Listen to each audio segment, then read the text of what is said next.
Sin Amarres, le damos la bienvenida al invitado de hoy.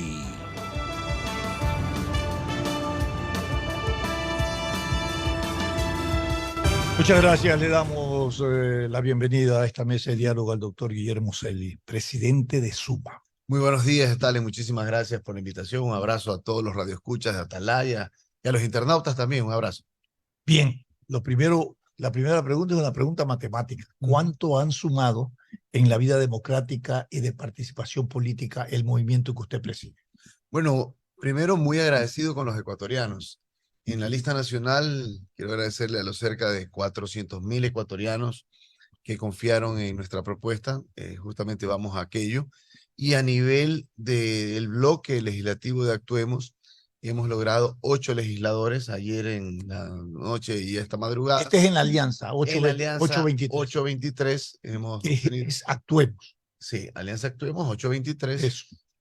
Precisamente sumamos ayer el número 8, Morona Santiago, Celestino Guizún. ¿Sí?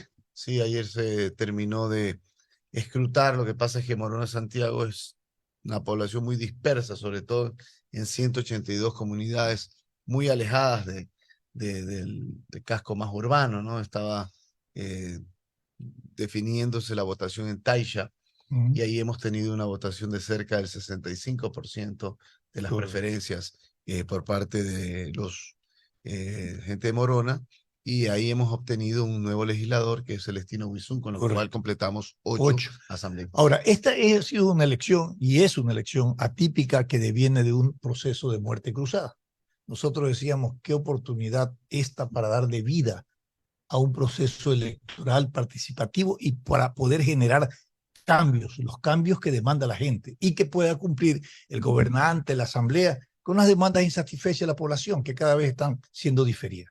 Ahora, en ese marco, le pregunto a usted, ¿qué posibilidad real? Porque ustedes como SUMA se habían convertido en elecciones anteriores en una fuerza muy importante, hasta la tercera fuerza política en un momento determinado. Hoy no creo que hayan tenido el mismo nivel de votación anterior, porque también esto es solamente para la Asamblea y es para la Presidencia de la República. Sin embargo, ha habido factores que fueron modificando y han ido modificando la visión y el comportamiento electoral de la gente. Y en ese sentido, esta alianza que ustedes hicieron, la 823, que es la alianza que auspició la candidatura de Otto Sonneholder, tenía una propuesta de gobierno muy interesante. Ahora que no llegó al balotaje su candidato, tenemos ese bloque de 8 en la Asamblea Nacional.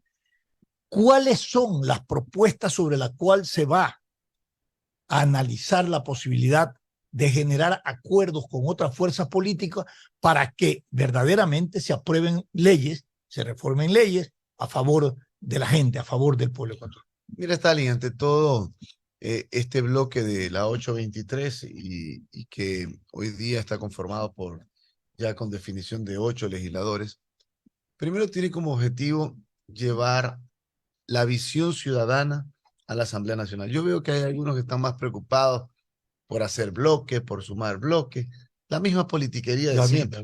Parece que no se han dado cuenta de que efectivamente lo que dañó y convirtió a la Asamblea Nacional defenestrada en una cloaca fue esa desconexión con los ciudadanos, esa preocupación única de la politiquería y no la preocupación máxima de los problemas de los ciudadanos. Correcto. Nosotros vamos con la visión efectivamente clara de los ciudadanos.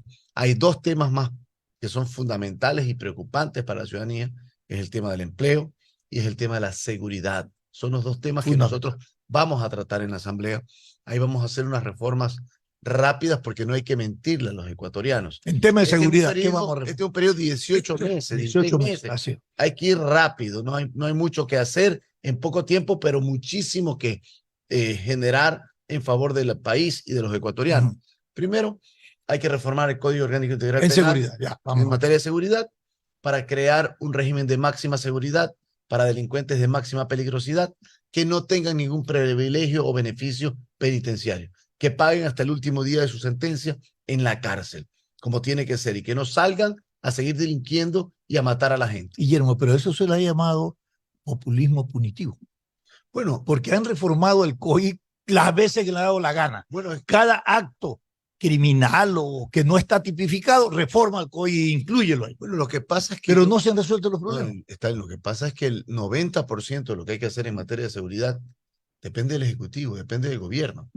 La Asamblea Correcto, tiene claro, que sí. regular algunas cosas, pues si tú tienes un gobierno timorato, Y un no lo gobierno ejecuta. mediocre y un gobierno que no hace lo que tiene que hacer en favor de la gente, pasa lo que tú acabas de decir.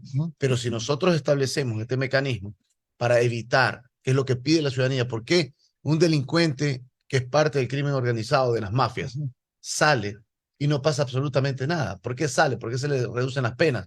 Cuando lo que tiene que cumplir es el 100% de las penas.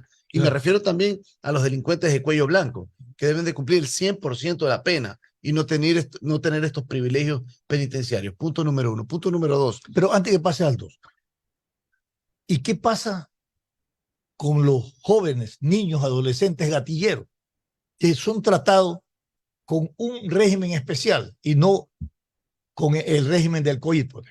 Por eso, esa es justamente la segunda reforma inmediata que vamos a presentar, Ya. que es constituir que los perímetros escolares sean declarados perímetros sagrados. Hoy día, y escúcheme madres y padres de familia, que yo sé que este es un tema que les atormenta, que sus hijos están siendo acosados por microtraficantes y traficantes de drogas a las salidas de los colegios. Y ese es el camino también para atraerlos a lo que tú decías, a ser parte del crimen organizado y de las mafias. El primer paso es darles y venderles drogas, hacerlos adictos. Y el segundo paso es hacerlos parte de sus mafias. Por eso vamos a declarar el perímetro escolar como perímetro sagrado. ¿Quién se encuentre eso? ¿Cómo garantiza con lo siguiente? Lo sagrado. Quien se encuentre, y hoy día no hay regulación al respecto, expendiendo, microtraficando drogas en los perímetros escolares o con tenencia de drogas, será castigado con hasta 40 años de cárcel sin privilegios penitenciarios. ¿Por qué? Porque hay que precautelar a nuestra niñez y juventud. Y adicionalmente ahí viene un tema de Estado, de gobierno. El gobierno tiene que poner los mecanismos necesarios, cámaras de videovigilancia a la salida de los colegios para identificar con algo que es importantísimo, con inteligencia, inteligencia policial, inteligencia desde el Estado, para estar 10 pasos adelante de las mafias y no 5 pasos atrás, que es lo que está hoy día pasando. Entonces, ahora, ahí tienes tú dos reformas que son potentes y no es ningún tipo de populismo penal, sino son potentes para regular y que el gobierno, y ahí está la otra parte, la fiscalización, haga uso de estas dos normas que son fundamentales. Correcto. A veces atacamos el efecto cuando planteamos este tipo de reformas. El microtráfico es un efecto del narcotráfico. Y ahí no se ha legislado para frenar al narcotráfico. Por ejemplo, la ley de extensión de dominio. ¿Qué pasa con esta ley?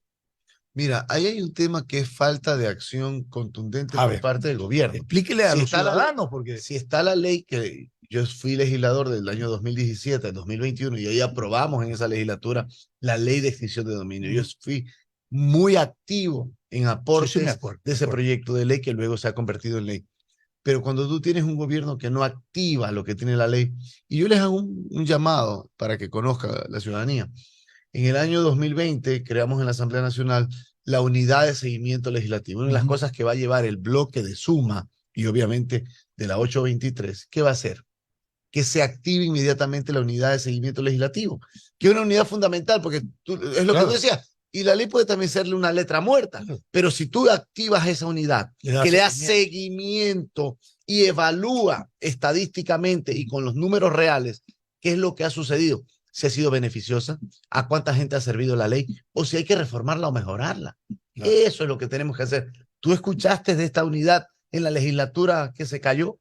Nunca, porque estaban preocupados en la sinvergüencería, estaban preocupados en las pillerías y no en defender los intereses de los ecuatorianos. Nosotros vamos a estar en la Asamblea defendiendo los intereses de la gente, del ciudadano. Dime una cosa, te sugiero, no como sugerencia, sino es un poco lo que los padres de familia, la gente en los colegios habla sobre el tema de microtráfico.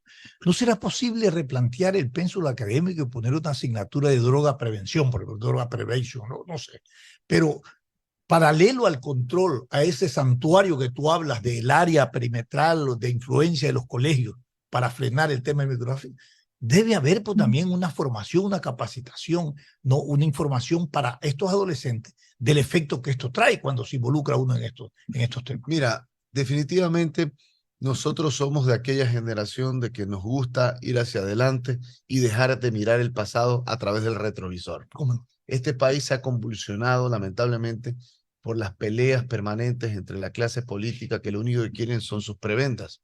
Nosotros hacemos un llamado precisamente para una gran reforma educativa. No solo lo que tú dices, una normativa en materia de prevención de drogas, sino aquí en el Ecuador se debe reinstaurar materias, asignaturas como lógica y ética, moral y cívica, lugar natal. Todo eso estudiamos nosotros. Te lo digo porque Sí, yo lo estudié yo también. Claro. Y eso te permitió tener esa compenetración y amor a tu país, a los principios y valores de este país que sí los tiene, ¿Cómo no? que son el trabajo esforzado para salir adelante, que son la transparencia y la honestidad. Es que esos somos los ecuatorianos. Hay una excepción de ecuatorianos que nos hacen quedar mal y que están por la línea del mal, pero los que debemos hoy día retomar en el país es justamente estas asignaturas para que los chicos, las chicas sepan quién fue Alfaro, quién fue en el caso de Atahualpa, Rumiñahui, Manuel Sáenz, Tarancito Amaguaña, que son gente, ecuatorianos, que han dado prestigio a nuestro país. ¿Y cuáles son esos valores? Y aquí yo no me quiero inventar el agua tibia. Si tú revisas cuál es el pensum educativo en el Japón, los 4 primeros años de escuela, lo único que le dan son principios y valores, no les dan materias, principios y valores. Es cierto. Eso es lo que nosotros necesitamos retomar, pero eso es una labor desde el gobierno central, que obviamente, en mi caso, como ecuatoriano, plantearé para que se instaure en un nuevo proceso dentro de lo que debe ser una reforma educativa integral. Permítame, Stalin, pero creo que esas materias que ustedes hablan ya fueron aprobadas. Y están aprobadas. Están aprobadas. Lo que tienen que darles es el impulso ahora tienen necesario. Claro. Incluirlas. Aprobadas no sé dónde, porque en los colegios y escuelas no se están dando. Entraban recién el próximo año. Bueno, ojalá que empiecen inmediatamente a... Ahí está, que se active esta comisión de seguimiento. La comisión de seguimiento de la unidad de seguimiento legislativo permite justamente este tipo de cosas, porque si tú no activas lo que creas en la legislatura, es simplemente letra muerta. Correcto. Ahora yo le quiero preguntar, Guillermo, ¿con qué elementos fundamentales se puede pretender o aspirar a que el nuevo gobernante y la asamblea pueda llegar a acuerdos sobre la base de qué? ¿Qué es lo que usted considera que debería plantear el Ejecutivo como colegislador y qué es lo que debería plantear la asamblea? Sentarse en una mesa y agendar, crear una agenda mínima, porque esto es tan corto el periodo que no me vengan aquí a decir que van a hacer un plan de gobierno, imposible. No, pues el que te dice eso es un mentiroso. Claro. Y nosotros somos gente seria que decimos la verdad. Y lo que hay que hacer en este momento es una agenda legislativa por la seguridad, una agenda legislativa para reactivación del empleo en el país.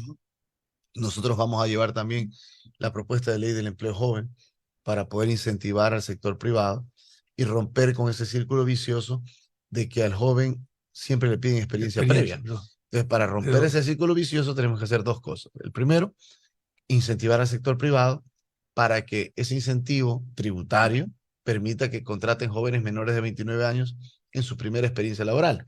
Me preguntan, ¿y por qué menores de 29 años? Porque 7 de cada 10 menores de 29 años no tienen un empleo.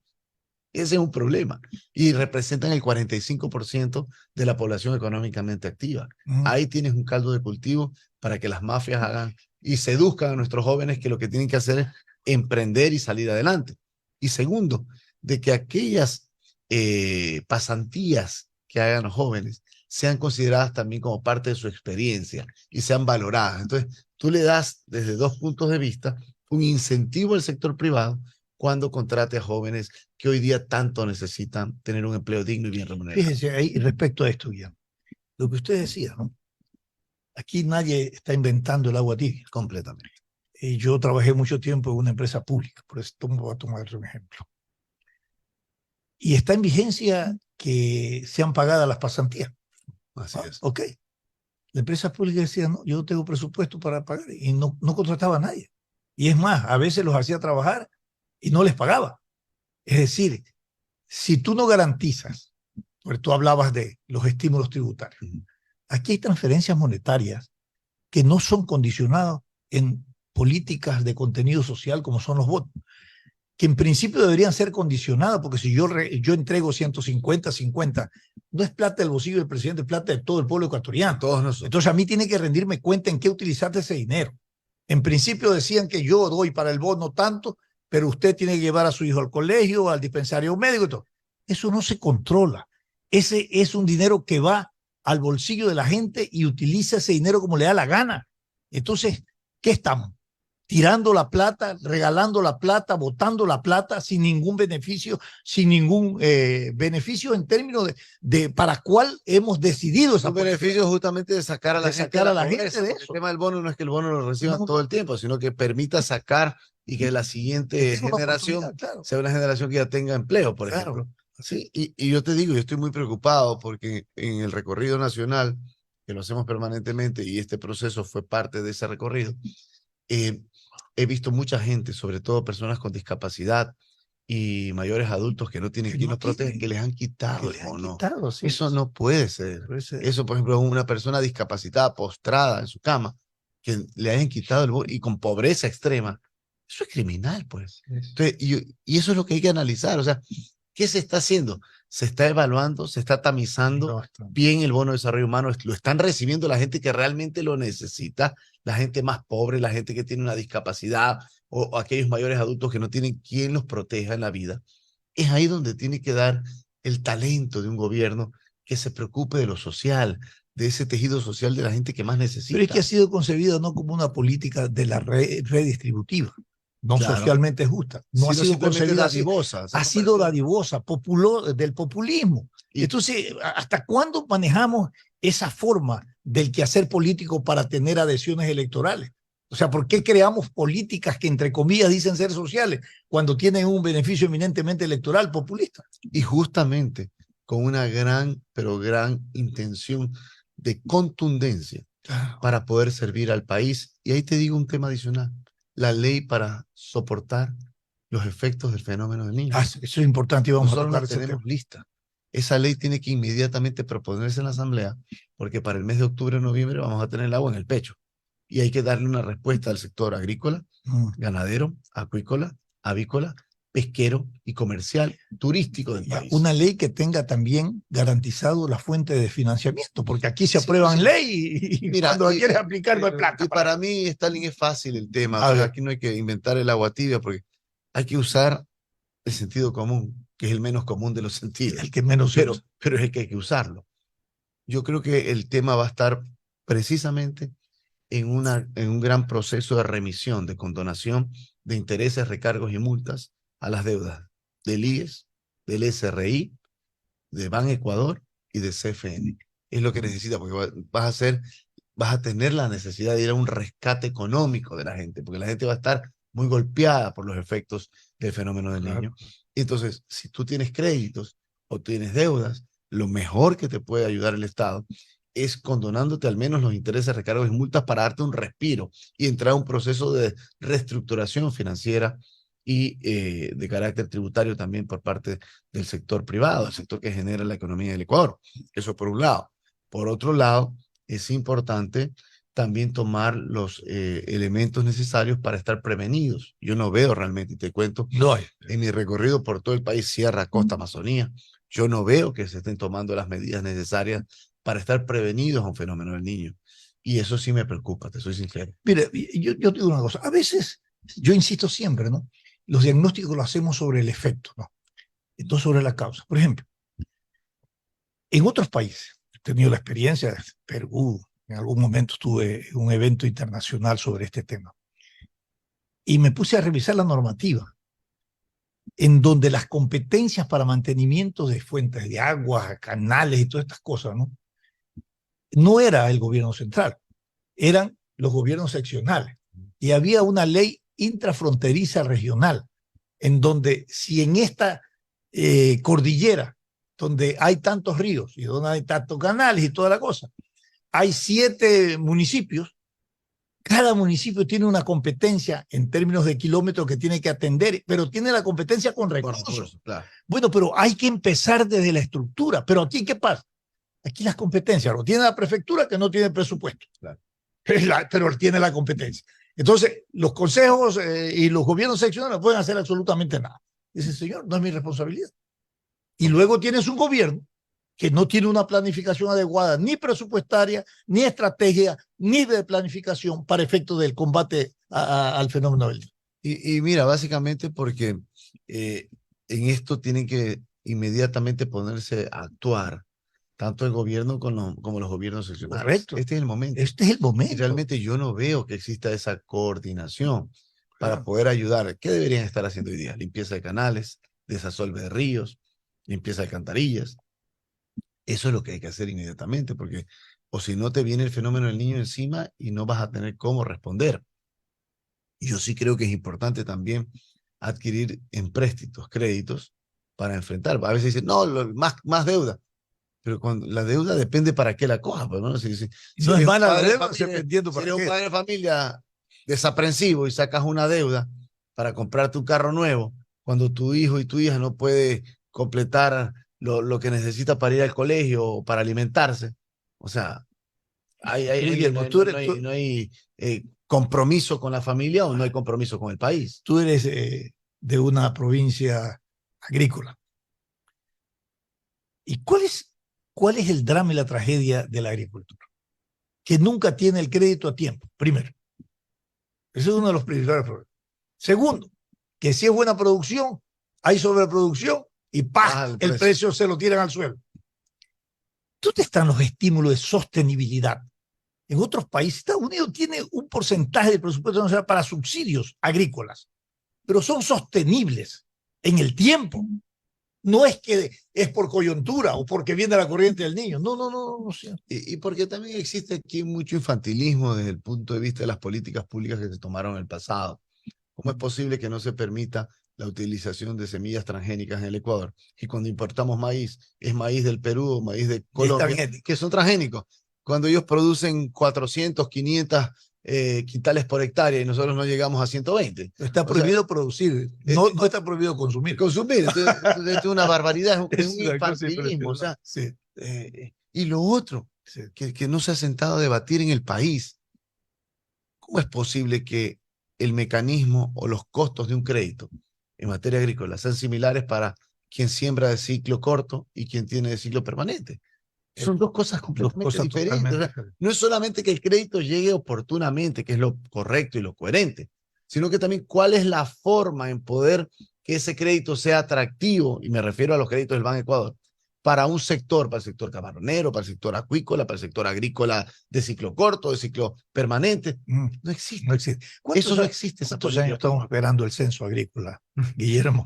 Solo para empezar. No tenemos el mapa agrícola, no se estimula a los sectores donde la agricultura necesita mejorar o potencializar. Aquí empieza el boom de la pitahaya, todos a sembrar pitahaya, se cayó el precio de la pitahaya, ahora todos están quebrando. Perfecto. Entonces, eso no puede seguir pasando, porque no hay una política pública que direccione al agricultor a mejorar las condiciones de vida y a salir adelante con su propio esfuerzo. Guillermo, para terminar, 8 representantes en esta alianza que ustedes tienen actual. Ya hablamos de que, evidentemente, todo acuerdo será sobre la base de una agenda parlamentaria o una propuesta ejecutiva.